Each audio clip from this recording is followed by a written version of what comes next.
Welcome to BSL11. I am Nyokin, and joining me is Mr. Gypsy. We are back with Season 11. It seems like BSL10 just ended just a little bit ago, and now finally BSL11 is going to start. Both me and Gypsy played in BSL, but did not end up making it into the round of 24, but that's okay. We've got a bunch of good foreign players, and we've got actually a lot of new faces in the mix. We've got players like Sneasel, somebody that I don't recognize at all. We've got a nice balance distribution. It's about 10 across the board. So Mihai, what are your thoughts about our new season of BSL 11? Well, Dan, I thought I got rid of you, but apparently we're back here again. So there's that. Well, like you did. I instant transmission in. People saw in the clip I came in there, you know? That was me. You did like that was you. You did like some booty, like, what's up, boys? Or I don't know what you were doing in that clip, man. But I was the only one doing any instant transmissioning. But yeah, BSL 11 guys, we're already back. It seems like just yesterday we were here talking smack, and it just never ends. You know, tomorrow it's not gonna be the round of 24. It's gonna be BSL 12 already. But anyway, BSL 11, yeah, a lot of new faces, like you said, and today we're gonna have some pretty sick groups. And I think because of the fact that, so we all know what happened with the ladder reset, it was really unfortunate timing. But because of that, the schedule kind of got compressed a bit. And so I believe for the next 2 weeks, we're going to be having broadcasts on Fridays as well.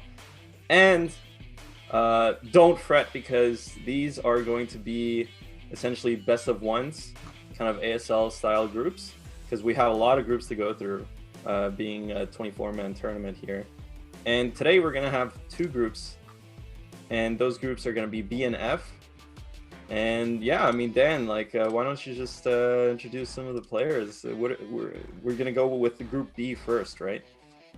Yeah, so as you mentioned, this is going to be a different format than BSL 10. BSL 10 was a completely unique format specifically for that tournament, you know, very special tournament, BSL 10. Now we are back to the best of one, as you mentioned, Africa, Starleague styles.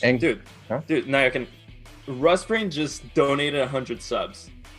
Holy smokes, Rustbrain! Thank you for the subs, and I specifically got one. So now I can everybody spam. Let's spam those zero emotes in the chat.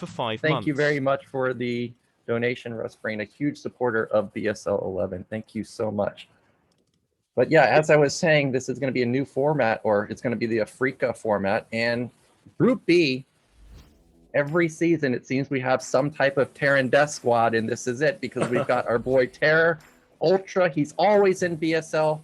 And then we've got vOddy, who looked really good last season, very impressive, fantasy-esque style play. And then, of course, your boy here, BoA. Yeah, well, my boy. I mean, you know, we're going to have a bit of NA bias here, the only NA player and one of the few NA players in the whole tournament. But yeah, this is a pretty sick group, like, honestly, and we're going to get so much Terran action. And I think you're the one that was talking about, you know, off air or whatever, right before we went live, we were talking about how usually there's actually a surprising amount of Terrans in BSL, but it always seems like there's not that many. And maybe it's because the tournament is rigged. I mean, look at this, a 3 Terran group. What is this? Like, we're trying to get rid of all of them before the round of 16, round of 8. But yeah, I mean, this is going to be a really exciting group. Who do you think is going to get out of this group? Well, I think you have to always give a good chance to Terra, because every single season he makes like round of 4, round of 8. Now season 10, I think he did bomb out pretty quickly. I'm trying to remember why, and I think he had his birthday, and oh yeah, he made an unwise decision the day before the tournament. So I think he kind of bombed out. Honestly, I think he was also in a group with BoA. Yeah, I mean, his group was very hard. All of the groups in BSL 10, so it's not like he's guaranteed. But now this should be a better group for him. But as I say that, I'm thinking back to previous BSLs. Ultra and Terra have faced off, I think, a couple times, and there was a series I remember where it was tied up. So Ultra does have potential to take out Terra, And then BoA versus vOddy. Now, this one's the most interesting to me because if you look at straight up MMR, BoA for sure will take out vOddy. However, I have played versus BoA, you have played versus BoA, and BoA seems to have a bit of trouble with harassment, and that's exactly the strength of vOddy. So I think there's a real chance that we could see BoA, one of the strongest players that's ever played in BSL, get knocked out in the round of 24. Yeah, I mean, I don't think there's a clear favorite here in this group. I think really anyone can make it out of it. I think definitely Ultra is a bit of an underdog, but you know, he's definitely a strong player in his own right.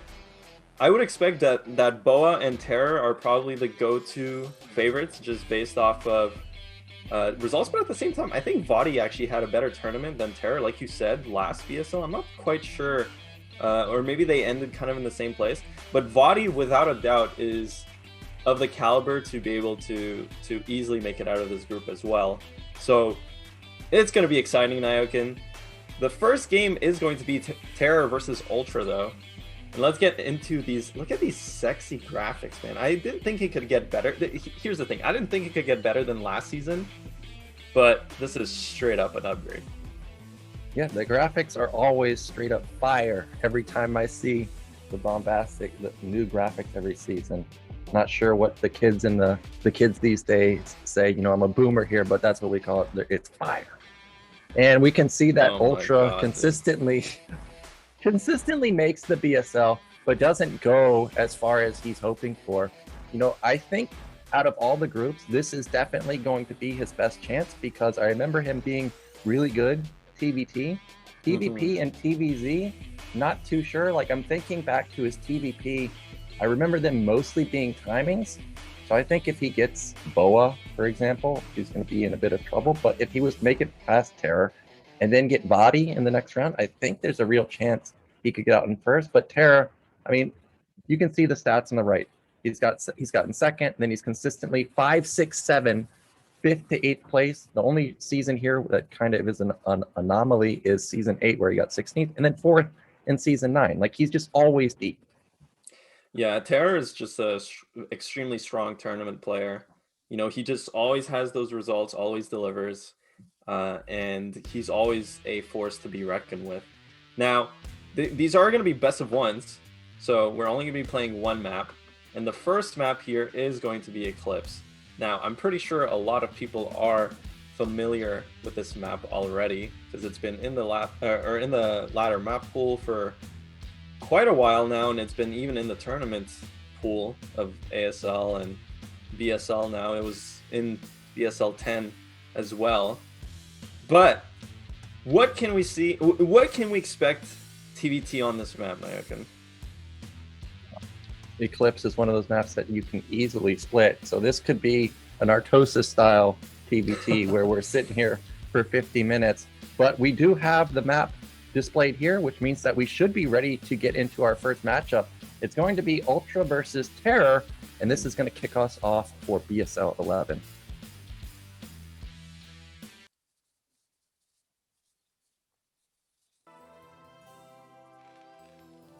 So in the top right, representing South America, it is, of course, Ultra. And in the bottom left, in that gorgeous magenta, representing Peru, it is Terror. Yeah, Terror loves this color. Every time I see him play, he's in magenta. Go watch the VODs every single time. Oh, somebody donated tips. I can't read it. It's a bit glitch. Anonymous tip, $304. Holy smokes. Anonymous, thank you for the huge donation. And that's going to, already kick us, 10% to the goal of BSL 12? I think BSL 12, we're looking for about $4,000 donations. That's $69.69. LML, thank you for the huge donation. LML, one of the Gosu League players, I think, in BSL 9 made it into the final. So thank you so much for your massive donation. Yeah, LML's been in the community for a long time. And yeah, guys, I mean, you'd be surprised, but these BSL tournaments, I mean, just look at the like production that's going on here. Look at, we have a bunch of streams running. We have like, all the players, etc. Like, it is a, operationally, it is a pretty. You'd be surprised how expensive sometimes these tournaments can get. So definitely, all the support is extremely appreciated and is needed really. But it's just amazing how crazy the community has been in like supporting this tournament, and it's really blossomed into this just amazing StarCraft event. So thanks again, guys, for all the the donations, gifted subs, and we'll talk more about that later, because I mean we're gonna have to talk about the shirts and everything too, because Zero's made some amazing BSL apparel, whatever. But anyway, getting into the game real quick here, we see both players actually going for the standard gas, and nothing too crazy so far. Yeah, this is pretty standard. We've got 9 depot, 10 barracks, or 11 barracks, and then 12 gas. Followed up with the depots, both players going for very similar builds. I did notice that both players, I think, have pulled off of gas. We can see that Terra has just slightly more gas, but I don't think he's got... Oh, well, now it's kind of... Yeah, he does have 2 on gas. So this could be him wanting to go for a 1 base play. Oh no, this is Ultra. This could be Ultra wanting to go for a 1 base play, and Ultra is somebody that is very aggressive, but this could also be a mind game to make sure that Terra plays defensively. So we'll see what he wants to actually use this extra gas for. Now that he's over 100, I think this has to be a second factory. Yeah, he could put down a second factory. We'll have to see here. I mean, it does take some time for these builds to develop. It actually looks like he's just going to go for a command center. Yeah, a bit of an interesting style. He's got a lot of excess gas, but look at the command center timing. It's what, like 2 seconds later? So he's got flat out 150 more gas. He's got an extra SCV also somehow. Yeah. Everything so far is Ultra's pretty much in the lead. I mean, of course, it's very minor, but this is a very nice opener for him. Yeah, and in TVT, in these situations, there are many different ways of playing. You can go for vultures, you can go for a faster armory, you can go for a faster starport and wraiths. And generally, I would say, like a vulture opening is pretty good versus a fast armory opening, which is pretty good versus a wraith opening, which is pretty good versus a vulture opening. So there's small advantages to be had in this matchup. We'll have to see with what they're going. I think that's a starport there. So Ultra electing to go for that starport, and Terra is going for the second factory here. And because he went with the add-on so early, I suspect that he is going to put down armory fairly soon. So that should be a really good opening here from Terra. If you have that Goliath response early against the Wraiths, it kind of just nullifies them, and then you have 2 factory production against Fact Port. So definitely it's going to be nice here for Terra. Yeah, with that excess gas, this is probably going to be a lot of Wraiths. You can play Starport Factory and then just build 1 Wraith and use it to scout, which is what Flash did versus me 2 years ago on the ladder. I instantly copied that build. A big instantly name drop. copied. Yeah. So, but because he mined so much as I say that, there goes the second factory. So this build is very, very interesting, because now he's going to show the Wraith, and what's Terra's response going to be? He knows that Ultra mined a lot of gas, so he's probably thinking like I was, where this guy's going to go into a lot of Wraiths, and it's probably only going to be 1, and there's going to be a lot of actual ground units going up against Goliath, which is not exactly the unit you want to be facing with when you're facing Tank Vulture. So a very cute play from Ultra, but this is TVT. Both players float their racks across the map, and now he's going to get a full scout off. Now look at this movement from Terra. Ultra has no idea, I don't think. So if Terra went siege, he may already get a contain set off. Yeah, and if he gets a contain here and has the 2 factories again rallying in, it's going to be so oppressive. He did go mines actually, so went for a nice tank mine push. And this is going to be so hard to deal with from Ultra, because the mines are already in front of his base. He did go for that second factory with the starport, and the second gas. It's hard to afford your academy in this position. And okay, there we go. He actually did start it, but I suspect he's probably having to cut some of his unit production to get that out. So kind of an uncomfortable position here for the yellow pieces on the board or on the map, whatever. I don't know what I'm saying, but it is going to be definitely difficult to deal with here from Ultra. Well, this Wraith, you could see, it instantly forced Terra to turn around. His armory was not done in time. And as I said, I saw the armory building in his base, so I expect there to be multiple Goliaths coming out. Now, a second Wraith was built. I'm a bit surprised based on how fast the second factory was. Now he's also getting an add-on. So this doesn't necessarily mean that it's going to be for Cloak. It could be for drops, but because there's no armory, a Goliath drop is actually making a comeback sometimes. I see it in some of my games. So we may see a Goliath drop. I'm curious what it's going to be for this add-on. No upgrade being built in the add-on just yet, so maybe it is actually for drops.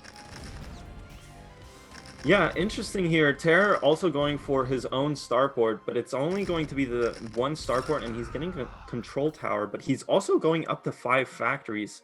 So very committed 2-base play from him.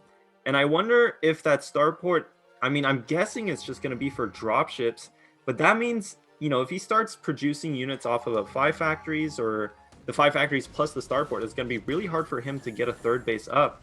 So definitely going to be in that prolonged 2-base situation. Here comes Ultra.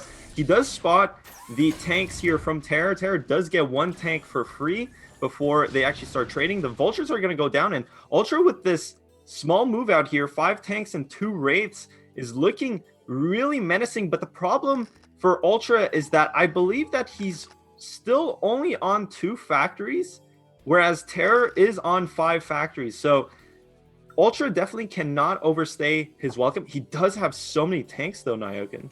Yeah, I actually like Ultra's position more because he has air advantage, so that means he has site advantage. And as you were saying, there's 5 factories for... Oh, no, this is the blunder that Terra needs. And now he may actually be able to defend this. Vulture's rushing in to soak up some hits. He needs mines to land. It's still 4 tanks versus... Oh, man, there's still 4 alive for Terra. He's going to clear, what, 5 out of the 8 tanks, and now it's 4 versus 2. Ultra had an insane position there because, as you were stating, yes, Terra has 5 factories, but you know what those 5 factories are not? They're not tanks because all the gas are going into the building. So it was 9 tanks versus 4, yet somehow with a miracle defense there, Terra's going to hold on, and now all of this production really is going to kick in.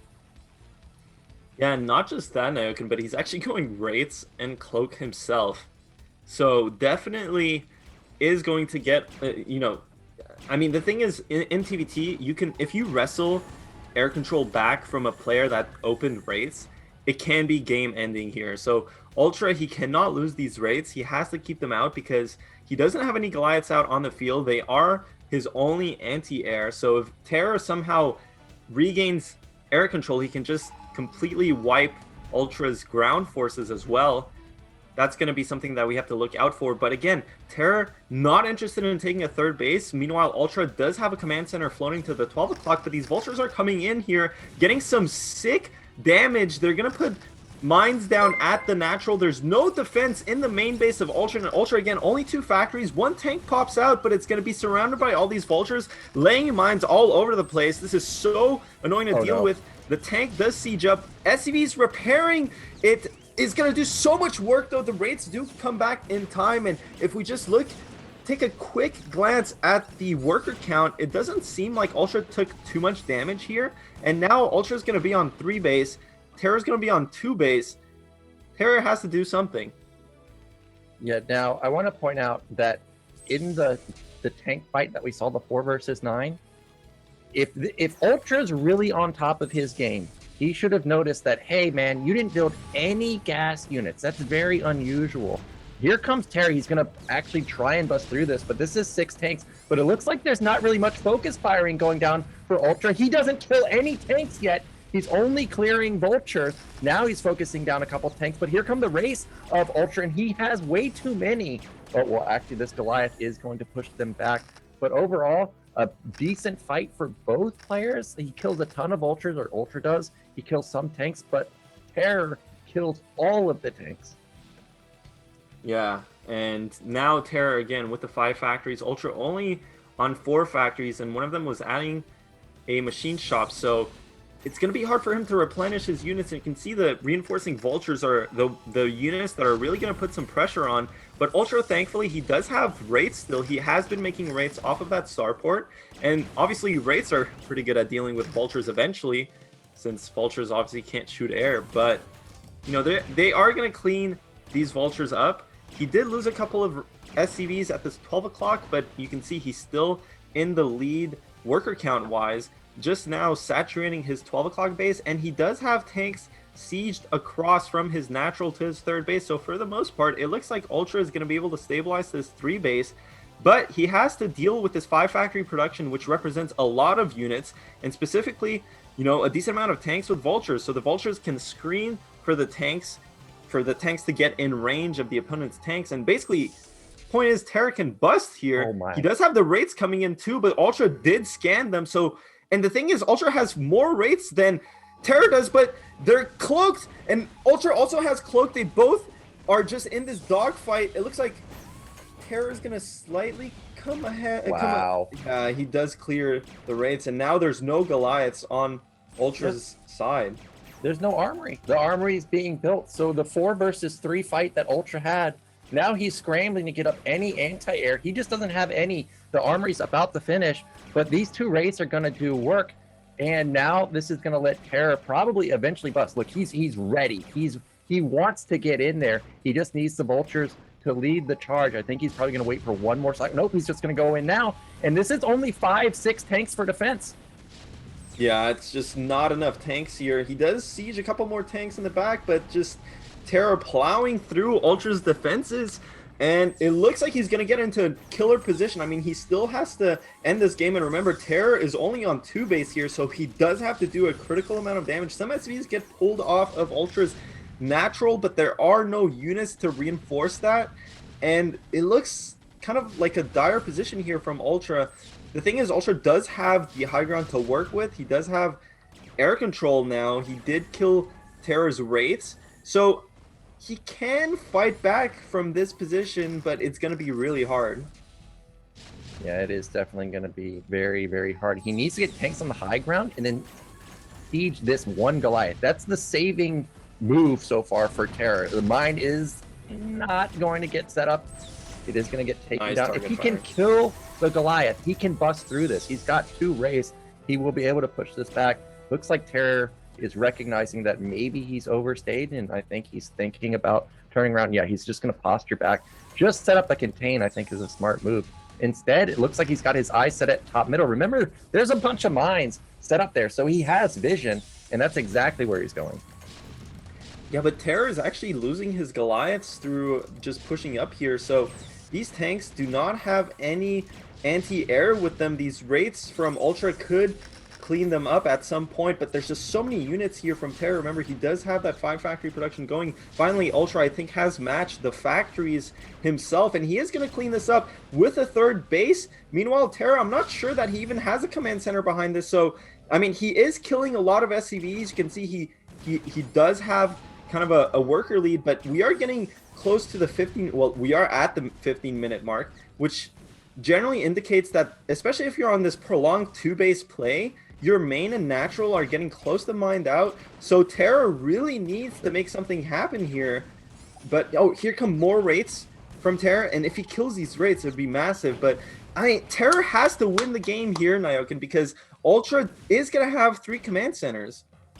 I think those Wraiths may have just dealt enough damage right there to sway it in his favor. But as I say that, the tank count is now not very good for Terra. And I'm going to point out something at the end of this game for Ultra that's really impressing me. But I'm just shocked that he's still in it. Like, it's... Where is Terra's 3rd base? Is that it at top left being built? That it must be a command center. That can't be just like a landed barracks, right? Oh, there you go. Yeah. That's so interesting that he took that base. You don't see that every day. It's almost like a ninja base. To be honest, when you're this aggressive on this map, like Terra is, and he has the control of the high grounds in the middle there, he can easily take these bottom expansions if he's worried about a counterattack. But really interesting. It's going to be, you know, Ultra is definitely not going to scout that base anytime soon, I don't think. So he might be lured into like a false sense of security almost, thinking he's a base ahead. But now actually Terra has equalized this. He did have that command center. So Terra definitely is in a good spot, but it looks like just from looking again at the worker count, even at the supply, it looks like a pretty even game. The thing is, it is nice for Terra to secure this base because now mid left, like his natural third base, is already an easy base to take. So you can, if he can hold on to this one, you know, he's in a good spot. Yeah, I do know that Ultra scanned bottom right, and he saw that neither of those bases are taken. So him having this SCV at the third base and seeing nothing, Yeah, he may think that Terra's all in, but now that Ultra's own main is mined out, I think that's probably come and gone. He should recognize that there's basically zero chance that Terra just stayed on two base this whole time. Now, Ultra is at 65 SCVs. He's got a worker lead. He's still down 25 supply, but his comp is better than Ultra's. Like, this is like 30 supply in Vultures. Meanwhile, what is Ultra's comp? It's like pure tank. yeah, it is pure tank, and it's interesting because it looks like he's trying to play this tank Wraith style, but he didn't add a second starport or anything, so he is only on 4 factories. Usually once you're up at 3 command centers and you're trying to play a ground game, you can go up to 7 factories, plus the upgrades and stuff, or you could go up to like 5 factories and 2 starports. So really interesting here. Ultra, the one problem he's having this game and defending the whole time is that he wasn't able to get his infrastructure quite where he wants it to be. Meanwhile, Terra has just had more production period the entire game, and now Terra can see he's setting up a nice siege tank line that's basically denying Ultra's 4th base. Ultra is going to have to break through this tank contain to take his next base, unless he tries to go maybe bot right, but that's very unlikely. And now you can see Ultra is kind of massing up. The problem with what Terra is doing oftentimes is that if you're trying to take a lot of the map all at once, you do spread yourself out thinly. You know, there's only a couple tanks here and there which can easily be busted through, but Ultra, I guess he doesn't feel confident enough in just attack moving like through these 4 tanks, because he definitely has enough units, but it's hard to kind of spot that there's not that many units defending from Terra. So he is going to kind of posture himself here, looking for the right position, the right angle to attack from. But you can see Terra with his main army on the minimap, he is mirroring a lot of Ultra's movements. And look at that macro from Terra, finally adding a bunch of factories. He is on 5 base. Suddenly, this is looking absolutely terrible for Ultra. Well, yeah, this is going to be an instant counterattack from Terra, and there's no way that he's going to trade effectively versus these tanks. Instead, Terra turns around, and I think this is going to be a mistake. He's going to still lose this army, but he could have just instantly killed the third base, and I don't think there's really any chance of Ultra like pushing for a victory. Instead, Ultra's going to, I guess, lose his whole army. I'm surprised he moved into that. Now he's going to siege up, but it's too late. Also, there's only 1 Goliath for defense, so once that falls, the Wraiths are just going to kill everything. I think that this is just way too much for Ultra to lose. I imagine that this is going to be a tap out pretty soon, but maybe not. He's got still tons of workers. He still has the 3 bases, but he's really only mining on 1 right now, and now Terra is still mining on 3. Yeah, I mean, Terra is just in such an insane spot. It's so funny because he was on 2 base for a really long time, and then, you know, we were worried about whether or not he was going to be able to end the game because, look, Ultra has an expansion advantage, and now Terra's just popped up to like 5 bases, like mining off 3. Of course, we're 20 minutes into the game, so the main are mined out for both players. But yeah, Terra's just in a commanding lead now, and he can just continue producing out of a bunch of factories. Ultra is still only on 5 factories now, adding a couple more. That really has been a huge impediment to his success this game, is that he never really scaled his production up, and now you can see Terra just with an overwhelming supply advantage. He can get a bunch of units all over the map, and yeah, it's just so hard to come back from this position as the yellow Terran. Yeah, it would be different if he had like split the map, like for example he has bottom right with that the base that Terra has. Then I still think he's got an okay chance. Yeah, he just taps out. There's just too much of a difference in econ for Terra, and that's going to be Ultra moving down into the losers bracket. Now, what I wanted to point out in the game is Ultra lost so many SCVs. Yeah. Yet he was still ahead in SCVs the entire game. And actually building SCVs is a huge deal because if you looked at the army comp, like the army comp was amazing for Ultra and he had the econ behind it. And Terror, if he didn't make like a killing move onto or like a huge contain like that, there was a real chance that those 4 factories that Ultra had, because he had so many SCVs produced all the time, could have easily exploded into 8 factory and then just ran Terror over. So even though Ultra falls there, I'm not counting him out because the TVT looked good. And remember the first move out, the 9 tanks versus 4, if he had aggressively used the Wraith for vision, I think he just outright kills Terror there. Yeah, without a doubt. I mean, I feel like Ultra had some good chances that game, but it just didn't quite convert it. And yeah, I mean, that happens sometimes, but definitely a great game from both players. And we'll have to see. I mean, Ultra definitely isn't out of the group just yet. You know, we saw his TVT was looking quite solid, and it's very likely that he might have to play more TVT coming up here if he wants to make it out of the group. But we are going to go into the next game. I don't think Are we going to take a break before we go into it, actually, or? Okay, so no, we're going to go straight into it. It is going to be BoA versus vOddy. Now, I'm really excited about this game. Yeah, so you have a bit more experience practicing versus BoA. So what do you think vOddy's chances are versus BoA, like based on your experience versus BoA? I don't know, Nayak. You're putting me on the spot. I don't know. I have to think about it. I mean, BoA is a really strong player, but we have seen that he has nerve issues in tournaments, and he has struggled specifically in this matchup. If you remember back in the previous BSL10, he did ultimately end up getting knocked out of the tournament by Dandy, you know, in that kind of the final stage there in the last 6. But I mean, Dandy is a really strong player. vOddy himself, you know, I have played a decent amount of games with vOddy on ladder, and he is a very strong TVT player, without a doubt. But I remember watching a lot of his TVPs in BSL10, and like you said, he does have that harassment-based style, which might be good against BoA, but he can be a bit more a bit more loose. So like, and BoA has some very tight build orders, very tight bust timings. I'd be interested to see if he can hold on to that, or if he's gonna just set the pace himself with like some kind of factory starport build, some kind of, I don't know, aggressive build. We'll have to see.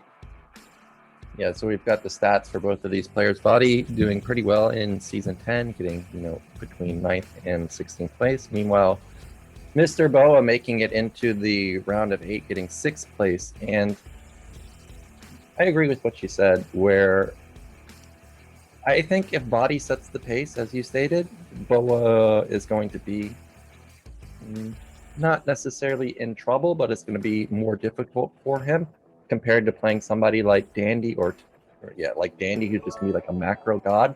vOddy's going to be harassing you to death. In my experience versus BoA, as I'm sure you know, has been, if you set the tone versus him, he can easily fall apart. But if he's the one setting the tone, of course, you can fall apart quite often or quite easily. But I think vOddy, because of his aggressive style, is probably aware of how to deal with Protoss play that likes to set the tone. So I think that actually, even though BoA did better last season, versus this particular player, I'm going to favor vOddy a little bit. So we have our map set. Again, it's going to be Eclipse. Let's get into game 2. It's going to be vOddy versus BoA.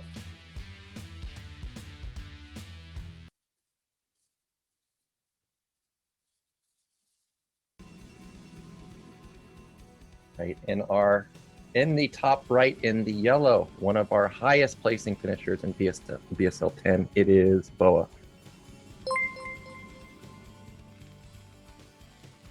And in the bottom left, from Sweden, it is vOddy. And yeah. Well, Well, go ahead. I was about to banter, but it looks like we're gonna have a proxy gate here from BoA, which And is quite strong on this map. Oh, you're damn right. It's quite strong, and it's not just a proxy gate. This is every time I see this particular build. Oh, it's not a 777. I guess it is just going to be a 9 gate. But I was going to say every time I see the 7-7 gate, I think of the game where Oyaji asked me to play. It's the first time I ever played Oyaji, and he went 7-7 in the middle of the map. I was like, oh, this is who we're dealing with here. Is we're just going to deal with super aggro build. This is not going to be a 7 gate, and it's not going to be a 9 gate. So I'm wrong on both counts because this is an 8 gate, and this is going to be super fast. Now this wall, you know, I've talked to other Terrans about this. This is a cute wall because you can put double depot here. Yeah. And this looks like a pylon block would be great, but because of how many places you can actually build the depot, a pylon block isn't even going to block this. You could put a depot at the top, you could put it at the bottom, and it would be great versus all the zealot pressure. So already this is a good depot and racks placement for body. Yeah, and the probe coming in here is really annoying because Terran does feel pressure to take his gas, and the thing is, taking the gas this early means you're cutting an SCV, and every SCV is so important in this situation. But of course, Protoss is also cutting their own workers to make this work. Now, the thing with, you know, BoA, the one thing, it's interesting how he placed this gateway now, because that's not really the most common proxy spot. Some people even straight up just put the gateway at your naturals. Yeah, and where Zero just pointed it out, our lovely observer, kind of like off to the side there.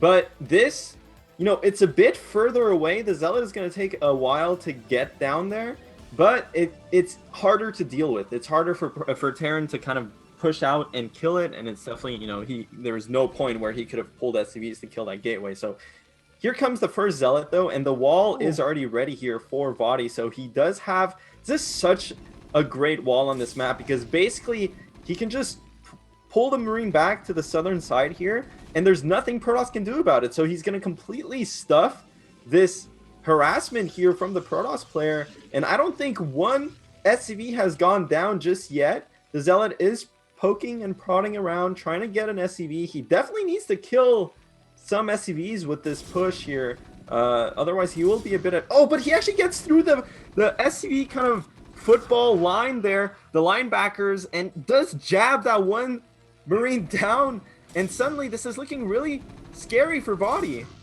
Yeah, even though no SCVs have fallen, he is forcing a lot of SCVs off the mineral line. The Zealots are... that's a third one coming in, and that's going to be actually 2 SCVs falling down. The factory is not done just yet. Oh, another SCV pops out on the wrong side, and it falls. And this is now all of a sudden starting to be devastating amounts of damage. That's another SCV that's going to fall. So it's gone from 0 SCVs down to now 4. And this is a nightmare for vOddy. A goon is going to be popping out pretty soon because BoA behind this is actually teching 3rd or 4th Zealot now coming. The SCV, okay, finally it's on. He's got a bit of luck here. The SCV does manage to complete the factory, but he just doesn't have much money. I don't even know if he's building a vulture. Yeah, he's not even building a vulture right now. Oh, this is so hard to deal with sometimes as Terran, and you know, sometimes you're feeling it, sometimes you're not, but when you see stuff like all his SCVs stop mining, sometimes the Marines kind of move and just stop shooting, it's just gives Protoss so much space to do so much damage, and it looks like vOddy, I don't think he's gonna... I mean, the Dragoon coming in here is going to do even more damage. 1 Zealot and 1 Dragoon. The Dragoon can focus fire down the injured Marines, while the Zealot essentially tanks everything else. And, you know, vOddy, even if he holds on here, he lost so many SCVs to this opening. BoA behind this is getting a second gate, as is standard with the proxy gate, because, you know, you don't want to lose the gate out in front. But this is so bad. Yeah, he gets on top of the factory. He's even he built the vulture and then canceled it. Now he's not building anything. He doesn't have the gas to build a tank, so he literally just has nothing building. Okay, now he realizes that and manages to build a tank, but once it pops, it's gonna be like 3 goons in his base, plus the Zealot is still alive. So this game is just gonna be over any second now. There it is, GG coming out from vOddy, and unfortunately what looked like such a great opener just turns into a disaster for him. And I want to point out that Zealot timing, because the Zealot came in right after the factory got put down. Yeah. I guarantee you, if he sees the Zealot faster, where does that factory go, do you think, Mihai? It's going to go at the bottom of the depots. Yeah. And then you cannot ever denied the factory. And I think the game looks completely different if the Zealot comes in 2 seconds with 2 seconds sooner. So just an unfortunate factory placement and SCE popping out, or popping placements for vOddy, just snowballs the game in favor of BoA. Yeah, and honestly, that's, you know, I forgot about this, but that's kind of a bit of a BoA special. I've seen, there's actually a VOD of BoA basically slamming Flash with that build. Okay, so Really? yeah, straight up. But this was like in the fish days, like 2016. But he like proxy gated Flash, rallied Zealots, had the Dragoons come in and slammed him. So, you know, definitely hard to deal with, and I feel like vOddy was so close, but at some point it kind of just crumbled, which usually is what happens in that situation. But you know, that's how the cookie crumbles sometimes. You know, and vOddy's still in the group. He does have a strong chance to still make it out. So, you know, if you're a vOddy fan, I definitely wouldn't fret. But yeah, that's gonna be it for the first 2 games here. I think we're gonna go to a really quick break, and we'll be back with the winners match.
Welcome to another season of the Nye and Guy Show. We are back, and I do see that we have Mr. Jai in the chat. Thank you guys all for watching. We just saw Ultra fall to Terror, and then vOddy actually just getting dismantled by BoA. So now we're going to go into the winner's match. It is going to be Terror versus BoA, and this should be interesting because Terror, he can play macro. We saw that versus Ultra where he was on 2 bases for a long time, but he can also play vOddy style where he's just throwing everything at you. He can drop you constantly. So this should be a very different style to be thrown at BoA, and I don't think that he'll be able to get away with something like that versus Terror. Or if he does, back in his main, he's going to have to worry about something like a factory or a floated factory in his base. It's going to be a very different type of player going up against when he's going up against Terror. Yeah, that's a good point, Iokin. I mean, you never know if you're BoA. Look to the sky, you see a factory coming in, all the probes are running away. That could happen. We'll have to see. Terror is obviously a really, really strong player, again, in the tournament format. And I don't think Terror is ever really let down by his early game. I think that's probably his really strong suit, is that he can get an advantage there, or he doesn't really lose too often. Not that I've seen him lose in those situations. So we'll have to see. It's going to be such a sick matchup. I don't know if these two players have actually played at all in any of the other tournaments. I think, or right, BoA is not in the best of the best tournament, is he? No, but I feel like we saw this particular matchup in BSL10. I guess I would have to look at the history, but you can go check that out on Liquipedia. There's like a special like icon you click to see the results between the history of these players. I'm going to Terror's results now. I can't remember exactly where it is, but it's up there somehow. But I think we saw Terror versus BoA back in season 10. I'm looking right now. Yeah, we did. We had him in Group F, and BoA took him out on Polypoid. And then in the losers match, I guess, it was still BoA 2-1 over Terror. So it looks like BoA's got a slight lead over Terror. Yeah. But Terror is definitely a big-time threat anytime he's in the BSL. Yeah. So, no, you're totally right. They did play a couple games last season. And so Terror's going to have his work cut out for him then, because, obviously, like maybe old man guy here, old man Gypsy, doesn't remember these things, but the players, they do remember. They remember the games they play. They remember who they played against. And that's definitely going to be at the back of both of these players' minds. But Terror, again, like, just such a solid turn. Like, if there's one advantage here that I think Terror definitely has over BoA, is that I think he probably manages his nerves a lot better. So I think he's going to be able to get past that without a doubt, without any problems. But yeah, definitely is going to have to make something happen here against BoA. Again, this is going to be best of 1, not best of 3 like you might expect, because I know the StarLeague formats recently have shifted to like best of 1 for the first couple games and then best of 3 for the later ones. But no, this is going to be best of 1, so they have to make this count.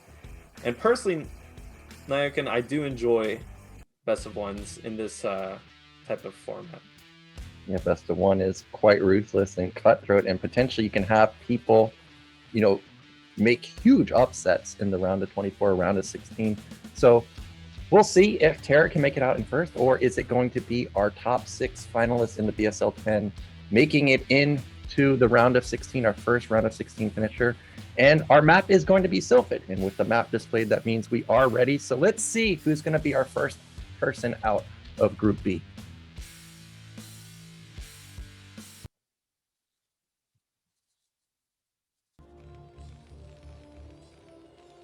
So in the top middle, our blue Terran, not magenta, where it got switched too quickly. It is Terror. Of course he's magenta, man. That's his color. And in the bottom left, in the red, it is the North American hero, BoA.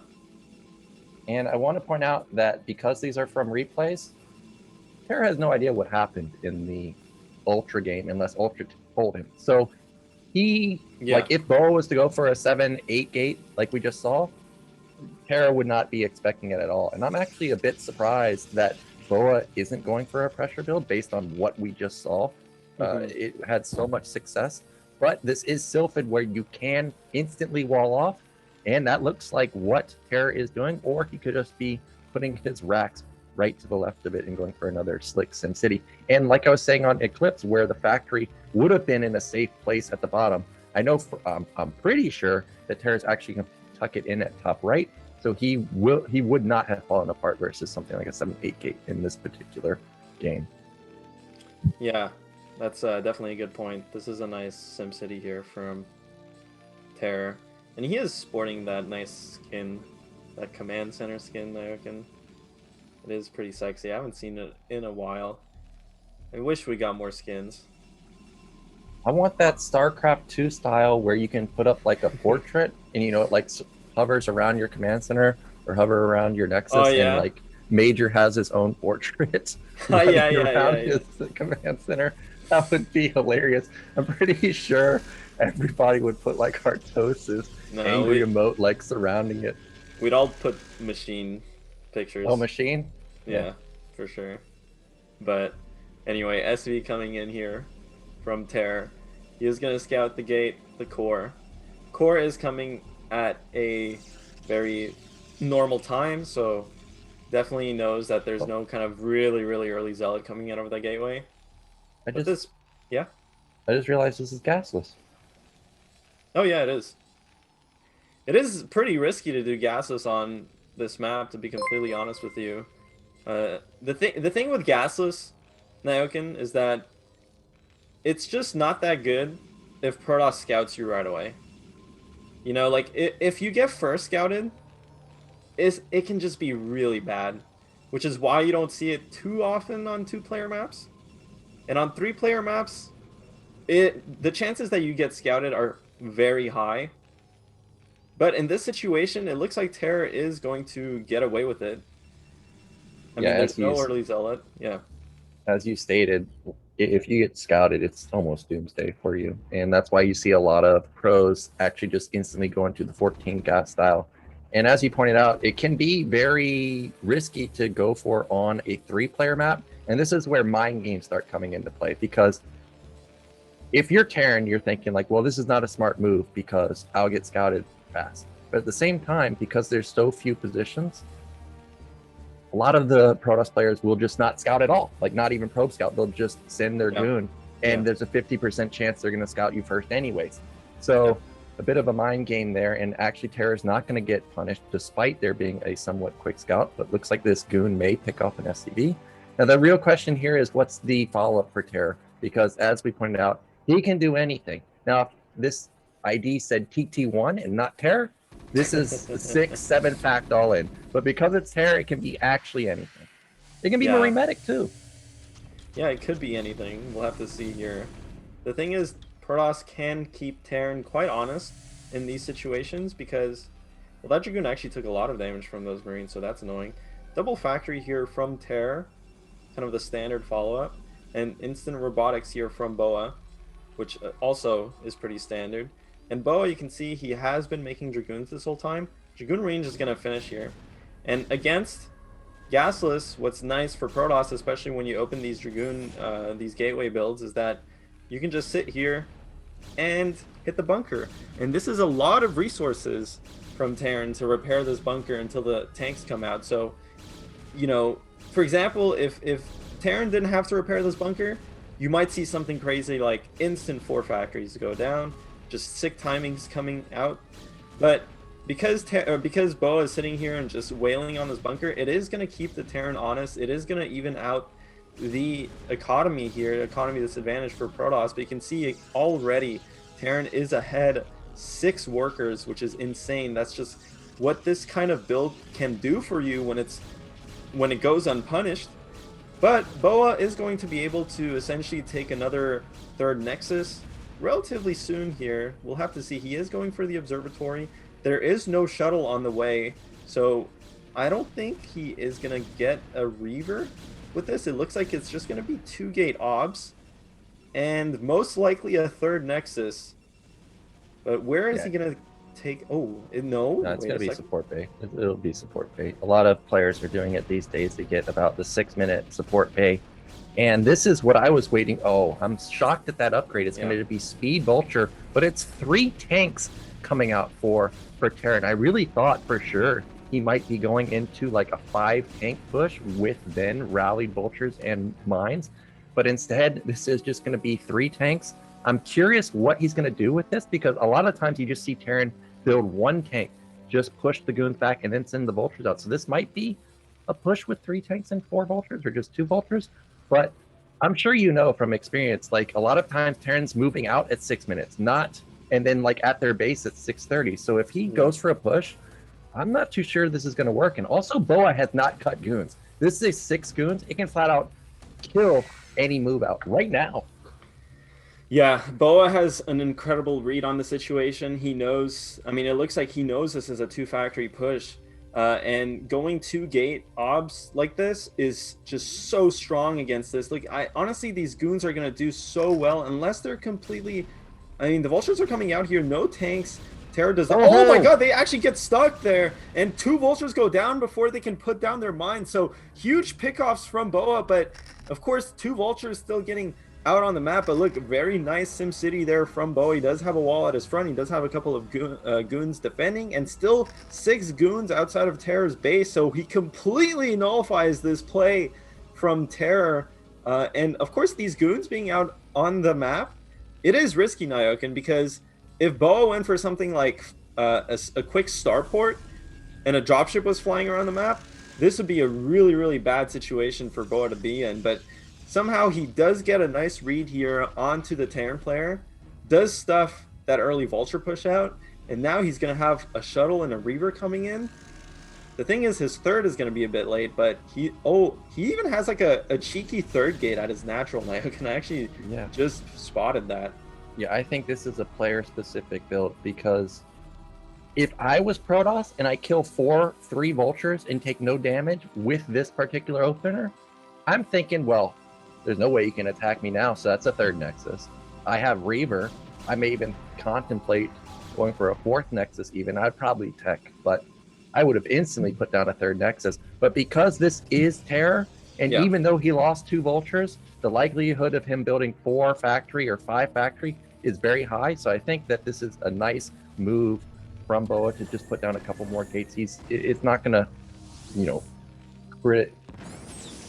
really devastate his mid-game play. Now the Reaver comes in here, denies a turn. No, you can't lose the Reaver. That's going to be 2 shots going down onto it. And now it's like can get 1-shotted by 1 tank hit. So a bit of a blunder there. The Reaver harassment really did nothing. Now a 2nd shuttle. This is just the trend these days. It's Shuttle Man. And now anytime Terra moves out, he's actually got to be worried about instantly getting countered. And I just saw a clump of depots over there. If those 4 depots fall, essentially his push out needs to win the game, because he's going to be supply blocked forever. Yeah, and BoA also has a Citadel. Like you said, 2 shuttles. He I mean, he is playing. I've played a couple of practice games with BoA. He really likes this style. He does go for a really nice bust timing onto the 3rd base. This is one of the hardest times, most difficult times for Terran to deal with in this matchup these days. Protoss has realized, hey, I don't necessarily need Arbiters. Templars are pretty strong, so I don't need to rush up to Stargate. I can just stay on this Citadel tech, get a bunch of gates early on. You can see he does have 6 gate going. His 3rd base is finished. He does have a significant supply lead here. I mean, more so than you usually see, 130 supply to 80 supply almost. So this is going to be a sick timing. We'll have to see. I do like Terra's positioning of the tanks there in his main base. They're kind of on the ledge. That's really, really smart. But there are no buildings here for Terra to block. Just now he's adding, I think that's a turret. There's no mines. This is looking really risky. If BoA pulls a trigger right here, it is hard because you don't want to just funnel all your units into this. Oh, he's going in.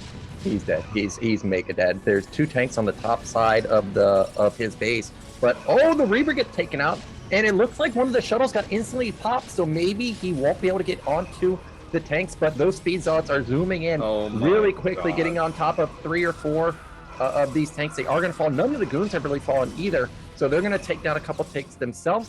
But actually, this was pretty good defense. Look at the supply, 90 to 70. I can't believe Terra held that. And that was without the depot and bunker placement that you were talking about. That was an amazing hold. I think popping that one shuttle actually saved the game for him. Yeah, well, there's two things that happened in that fight. And one was the Reaver getting damaged from earlier, the 2 tank shots. And by the way, he's just bleeding Dragoons. This is really bad for BoA. He needs to not lose these units. But yeah, from that earlier shuttle drop, Naokin, that Reaver went down so quickly in that engagement because it was already in red HP. And again, those 2 tanks at the extremity of Terror's main base did so much work. And this is so smart. I never thought about putting tanks there. That's such a sick spot, dude. Like, they literally just shelled at the Protoss army non-stop. There's nothing the Protoss could have done about it. I mean, obviously, if he knew they were there, probably one shuttle goes and cleans that up, and that looks completely different. But sick hold from Terra. And I was gonna say, I mean, it is nice that Terra went up to 4 factory so early before taking his 3rd base, because that allowed him to have enough units to basically live through that fight. And sure, as Terran, you're gonna lose a couple SCVs on that bus timing, but Protoss commits a lot to making that happen. They delay their tech, they cut, well, basically they delay their tech, they cut like upgrades as well. So for Terran to essentially stabilize on 3 base with like 50-ish SCVs, with 4 factories and 2, armories going, that's such a win for Terran. But Templar are out on the field now. Yeah, Templars are now coming out. Multiple shuttles being built again. This is, again, just the meta these days where the harassment is just nonstop. Protoss players are super aggressive. Even though that attack failed, what it did do is Terran cannot sit here and just go 2-1 every time. This 2-1 should be done in a normal game where nothing happens. Instead, it's just now started. So even though that attack looked like not the greatest for BoA, it's still okay simply because now he's going to be on 5 base. Now he's going to be on Storm. He does not have to worry about this incoming 2-1 push from Terran. So even though it didn't do the damage that he was expecting, it's still very good. And with 5 bases and Storm coming up, I mean, he can just, blanket SCVs. He can deny a push. I think Terra at this point needs to start contemplating. Oh my God, that's a huge hit onto those goons. Like 4 of them taking full damage. What I was going to say is that I think Terra needs to contemplate just camping and going for 4th and 5th base. But as I say that, this is Terra. He doesn't camp. He's in the main with the tank drop. That's hot, Naokin. Don't you just love seeing that drop coming in there, obliterating a couple of probes? But that's sick, actually, from Terra. He does sneak a drop. Like, that's such a weird place to drop to. Like, did the drop just go all the way around? That's just amazing. Terra is playing phenomenally well, but he does have to think about taking another base. This high ground this pseudo high ground base, whatever, these mid bases on Sylphid, they don't have that many minerals, and they don't have that much gas, and they don't last that long. Terra really needs to be thinking about taking a 4th base, or he's going to be mined out very soon at multiple bases. But so far, it doesn't look like he's building a command center. He's just making a bunch of units. It looks like he is going to go for that 2-1 timing. He is at 140, 150 supply.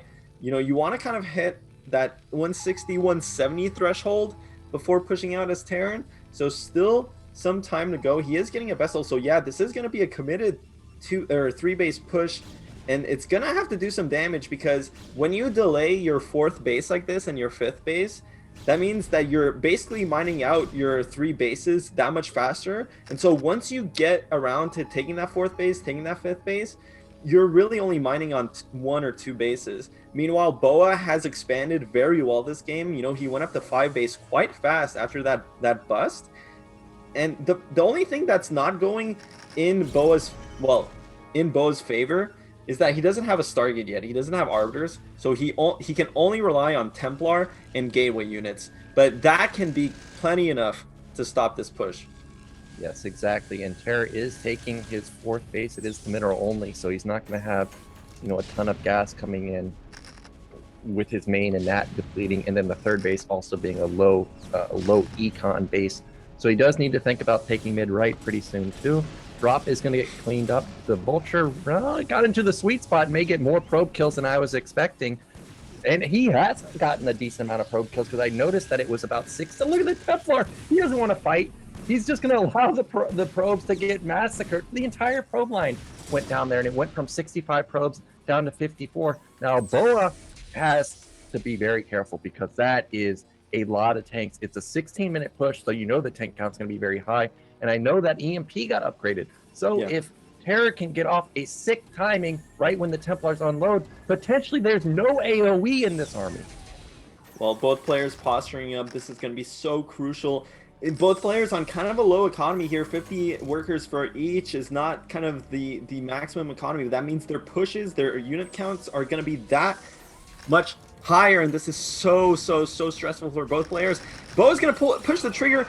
The shuttles do fly in onto the tank line. So many zealots screening for the Dragoons, and this looks like such a sick engagement from Protoss. The storms are also going down on top of the tanks. The zealots do evaporate though, and now BoA has to pull back. A lot of tanks were lost, but still a lot of tanks left over, so Terra still has some punch in this push. BoA has to pull back these Dragoons, and my god, that trade went, I mean, pretty good for both players. Terra, though, he does have so many tanks left over. You gotta favor him, but he does have to kill a couple of bases now.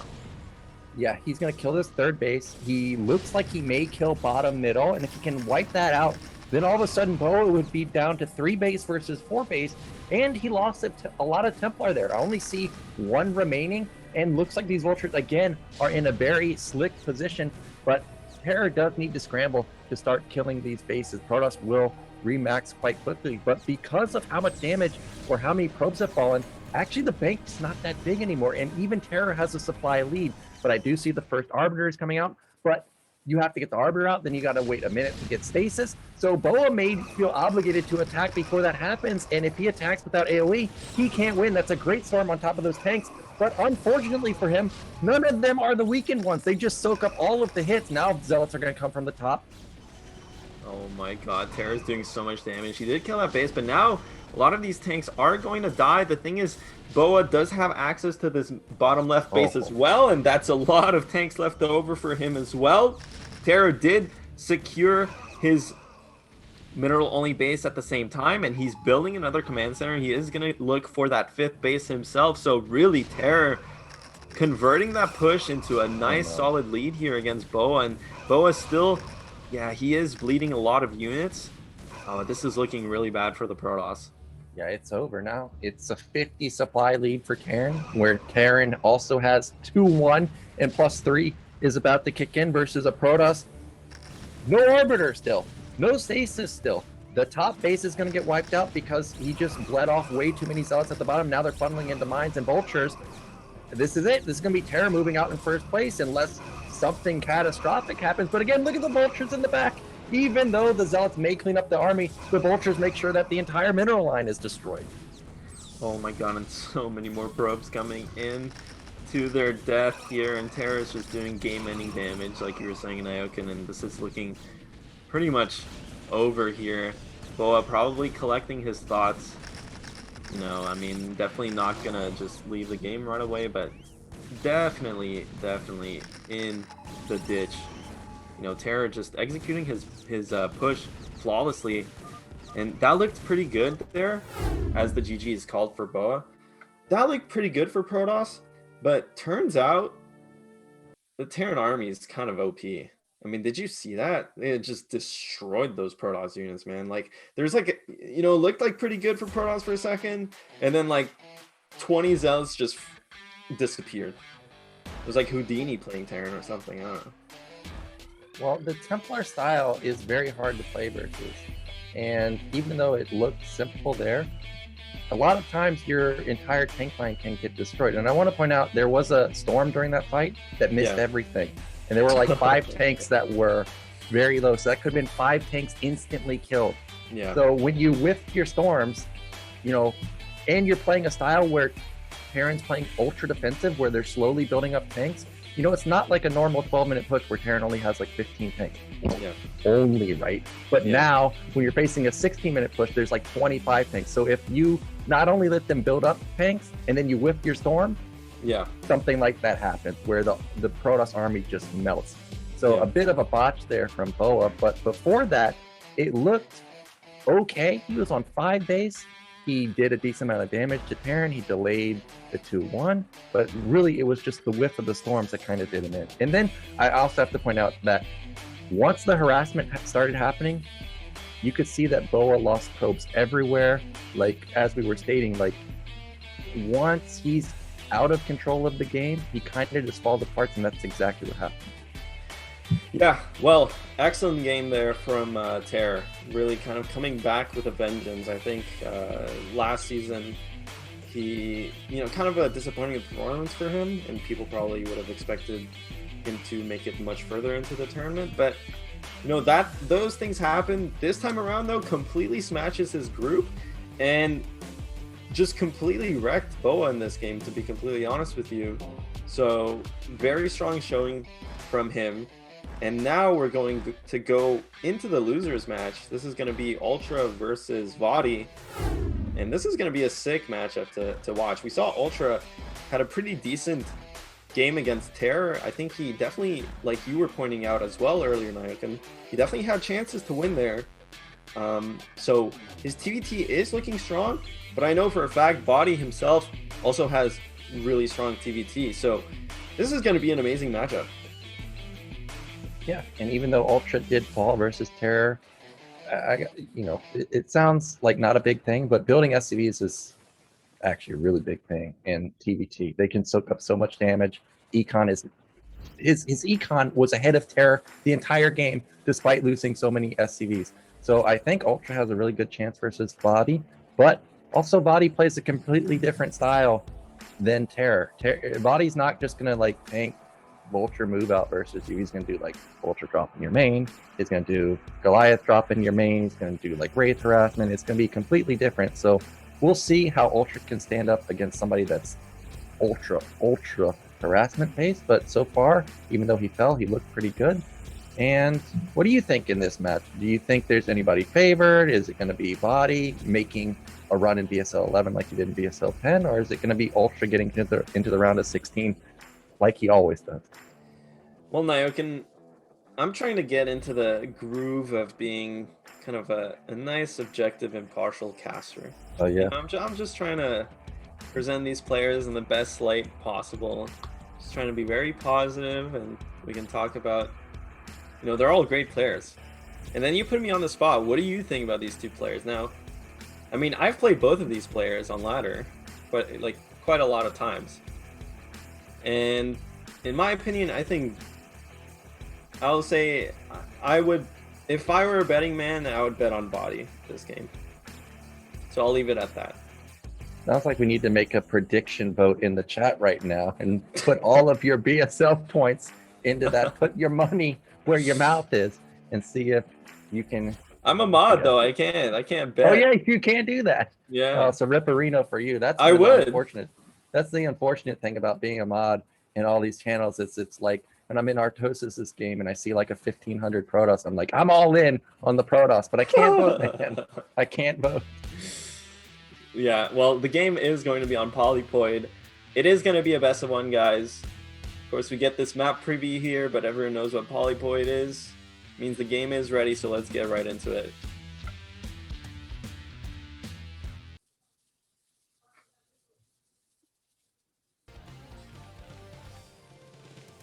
In the bottom right, our South American Terran representing Chile. It is Ultra.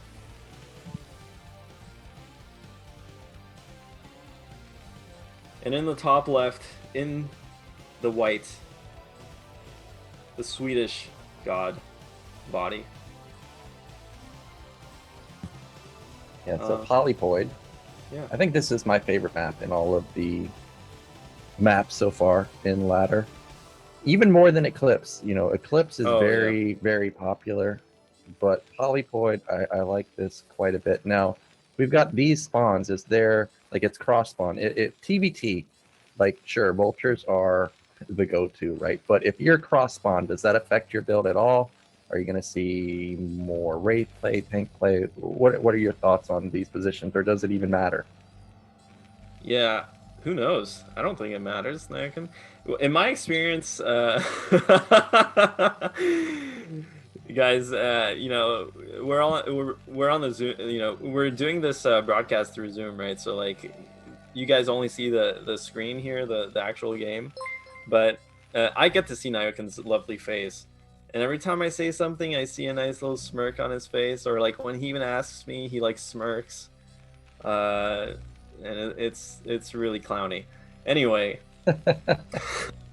cross spawns on Polypoid.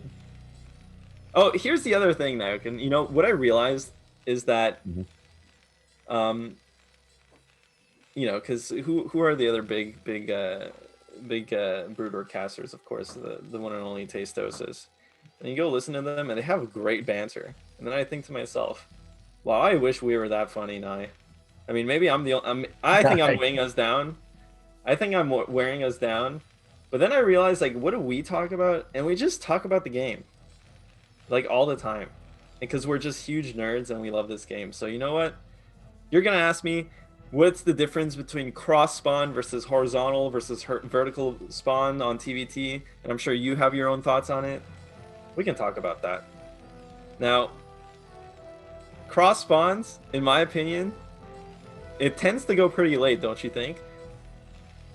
Yeah. It's really hard to like end the game cross spawns, and I feel like going up to like 4 bases, like if you do something like maybe 3 factory and expanding really quick, I think that's pretty strong. Well, on a map like Polypoid, if you're not getting 4 bases, I don't know how you're playing this map, because it's just so free. It's just so free to get 4 bases. So I think, as you stated, this is probably going to be a long, very long game, unless someone gets some sick harassment off. But because of how well Ultra was building SCVs, I don't think that's going to be the case. Now, you're talking about banter. I heard from someone that they had questions for me this season, but I feel like maybe bringing this up was a bit of a mistake, because chat might explode. I already lost so many followers saying Lord of the Rings and Star Trek is not my ideal TV and movie. Yeah, I can't. You're already triggering me, and I had a huge,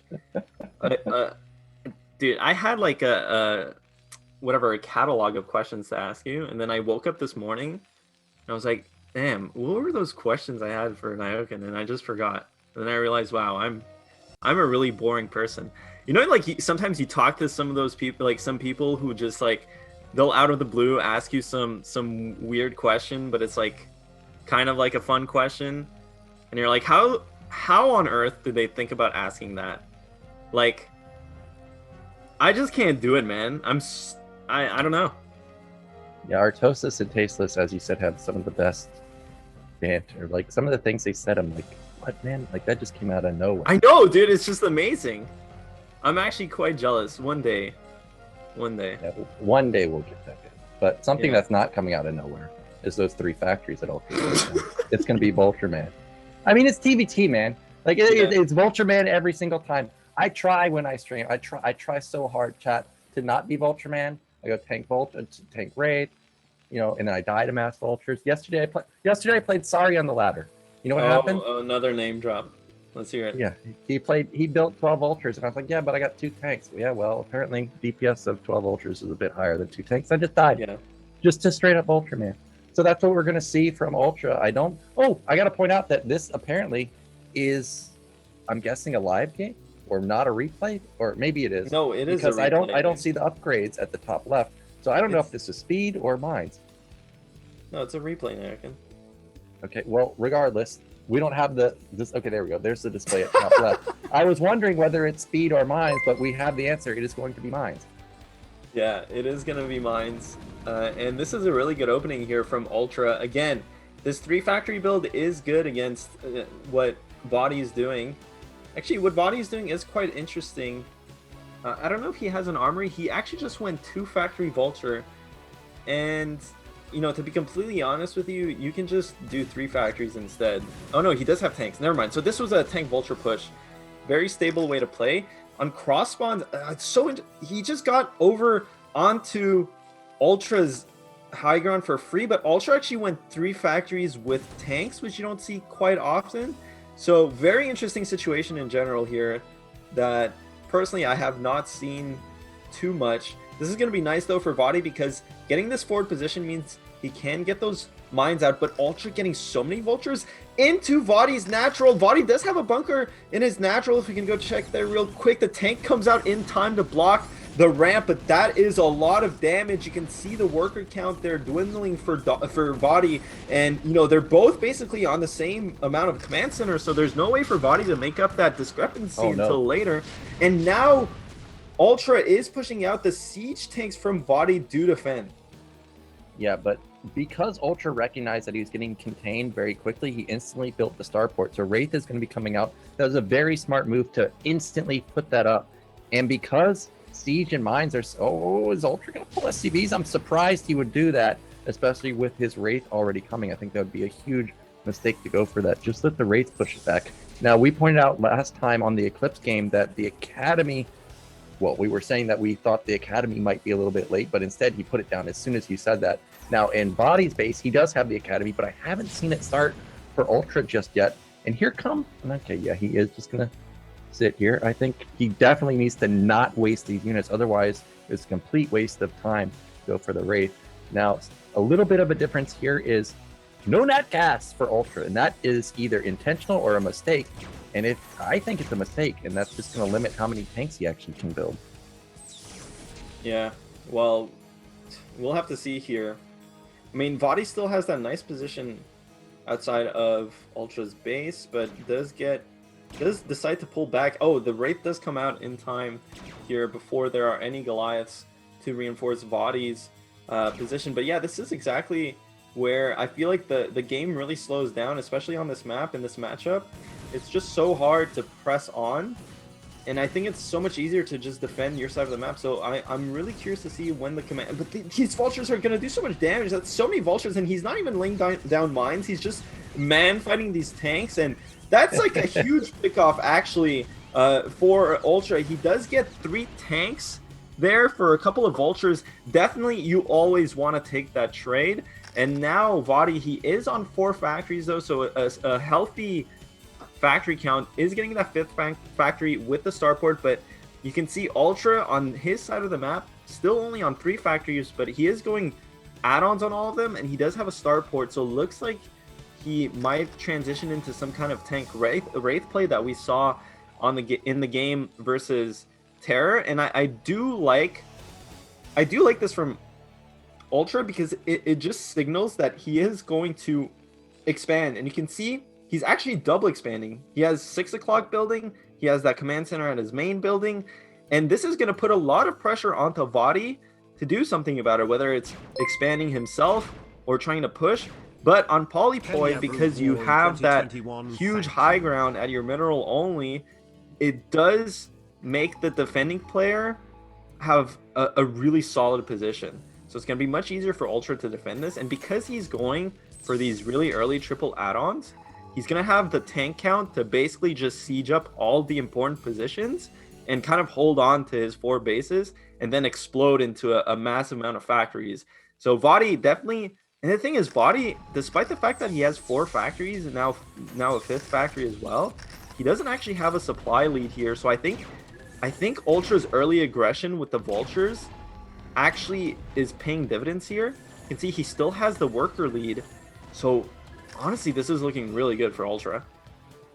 Well, we do have 5 factories for vOddy, so you can pump out a ton more units. And one of the downsides of taking this many bases this fast is you flat out can't be everywhere. And I'm thinking back to the Eclipse game, is that even though Ultra had so much econ, how many factories did he have? He had 4, right? Yeah. And you flat out just can't build that much stuff off of 4 factories and also defend, 4 bases this fast.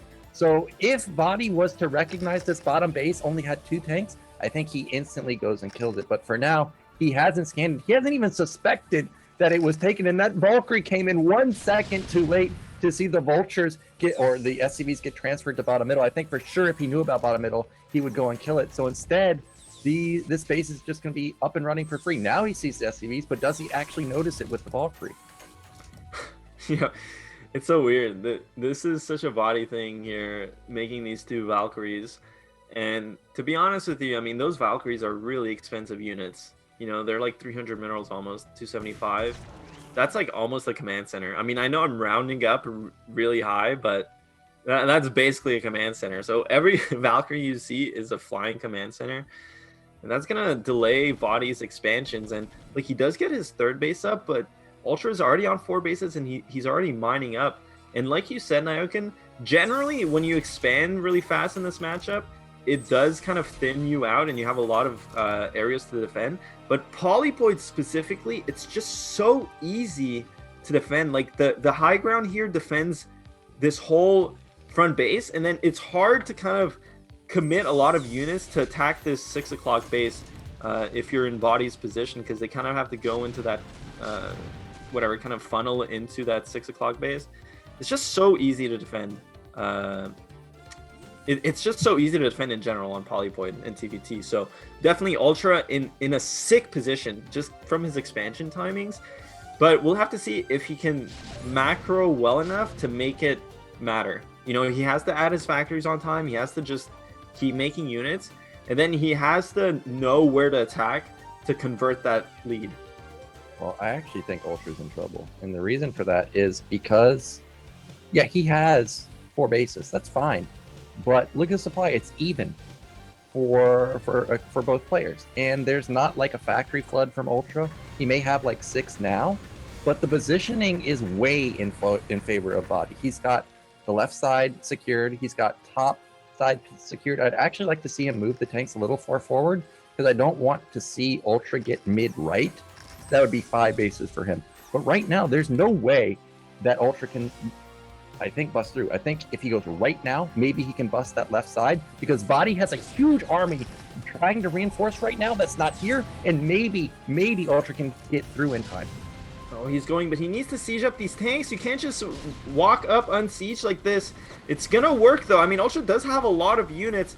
He does have a lot of units, but now vOddy repositioning the northern side there into this fight, and he does have more tanks. He is going to pick off a lot of these units, and only now does Ultra siege up, and I feel like that was a bit of a wasted opportunity, or a missed opportunity rather. I think if Ultra just instantly sieged up his tanks, all of vOddy's tanks would have evaporated, but instead he took a very poor trade, and now vOddy is ahead in supply, does have more units. Of course, a lot of that supply is in these Valkyries. Valkyries are 3 supply, so this is 9 supply represented by these Valkyries, which really don't do anything other than kill rates, which Ultra isn't really making. So, you know, for these Valkyries to really kind of come into play, I feel like vOddy needs to start making his own rates and kind of abuse the air control that he has. But, you know, Ultra already has Goliath, so really kind of 9 supply there. That's a bit irrelevant. But vOddy reinforcing his position, and he does have a stranglehold here onto Ultra. We'll have to see if Ultra can find... I mean, Ultra is going to push out on this northern side. Yep, he had to do this. This was the one moment where the top side of the map was not defended, and now Ultra is going to be able to get control of the right side. And now vOddy's in a completely different position, because with access to mid-right, potentially top right, now Ultra can start splitting the map. And I noticed that Ultra has started +2 weapon, a massive upgrade in PvT, and that's a fourth Valkyrie that came out just now for vOddy. So that's what, 12 supply in the air. Okay, tanks on the high ground, nicely done from vOddy. He knows that he cannot let Ultra just freely take top right. If there was defensive matrix here, he might be able to kill everything, but instead he's going to push through. And now this top middle base is very exposed because all of vOddy's units are across the map. This is so crazy, man. Like, what's going on? vOddy is basically out macroing Ultra despite being down a base. He just permanently has more supply. He's not, like, it's so weird. I mean, if Ultra does get out onto the map, he is going to lose all of these units, though, which is pretty bad. But if Ultra somehow gets some way gets some map control back, he is going to be in a good spot because, again, he has been mining from that 4th base for a long time. Means he can start putting down 5th and 6th command centers. I mean, you can see he has 1 command center queued. He does have a lot of add-ons there, 4 add-ons, a lot of more factories. So, oh my god, but he does catch a lot of these units from vOddy unsieged, but it's kind of a that was a huge explosion, but still vOddy is going to have a nice trade here. Kind of a paltry force from Ultra. Does get good trades, but yeah, it's looking...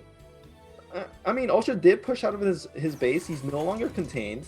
He has access to the top right side of the map, but he has to... Oh, he's actually taking top, bottom left. That's interesting. What do you think about that? Well, he's just expanding everywhere. He's just trying to make it chaotic. Just get one side of the map, because I think he realizes that he's down in units. So he needs to just try and get one of the bases up. It looks like he's trying to really secure top right. And these vultures going to come in. I don't think they're going to have that good of a success, but maybe they are, because there's really not that much support for the tanks. Goliaths and vultures are trying to burst down these mines. It looks like they will clear the majority of them.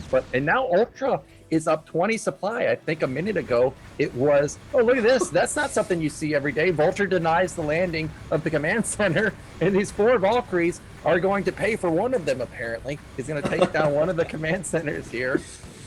Yeah, you ever see a command center just fly into another command center and explode it out of the air? I feel like that's what I'm looking at, but yeah, I mean, vOddy is still a couple of units getting picked off. Now is where the game is starting to look a bit risky for vOddy, despite the fact that I feel like vOddy was playing really well. This is why taking expansions in this matchup is so important, because sure, you could have a really good position at one point in the game, and vOddy has had the superior position on the map for the entire game. But as the game gets longer, as you start grinding out and trading armies, this extra income that Ultra has been hoarding this whole time is finally coming into play, and you can see that he's basically just has more units, and all of a sudden Ultra is actually ahead in supply. And again, that's 4 Valkyries. Okay, that's 12 supply there. So vOddy really doesn't have that much of a presence out on the map anymore. A lot of the white that you see on the mini-map are mines. He does have vultures, but at this point, I mean, we saw in Ultra's base, he does have 4 add-ons, possibly even a 5th add-on at this point. So vulture is kind of becoming increasingly less effective as the game goes on, especially as tank count increases. They are going to find a couple of SCVs here at the mid-right base, but nothing too scary for Ultra. He is going to be able to deal with this. Nice mine there onto the tank. But yeah, I mean, vOddy is in not so good of a position. Yeah, I think there's a real chance Ultra just ends this game right now, because not only does he have a 60 supply lead, he also has +2 weapon done. That's +3 for him. That is not +2. So there's a massive breakpoint advantage for him. +2 is about to finish for vOddy. But if Ultra was to go right now, he just has so much stuff. Also, those Valkyries don't help him at all. And he could really just end this game. I think if he swoops around to the side and goes to the mineral only, game ends. But of course, we have complete vision. There's no defense at the mineral only right now. It would just be an instant win for him. He could push, or he doesn't even have to push. He can just cut off, access to the center of the map from there. And it looks like Ultra recognizes that, because he's swooping around to the left side, and there's no response from vOddy. Yeah, I mean, Ultra just has so many units. He's maxed.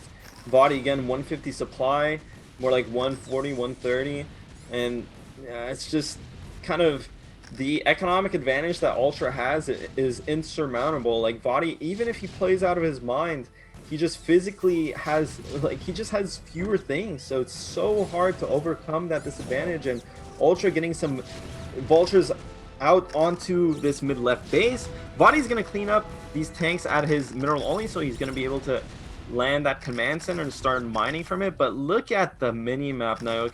So much red just littering the right side of the map. Ultra essentially taking his side of the map, and he's going to be up on basically 6-7 bases. Such an insurmountable lead at this point.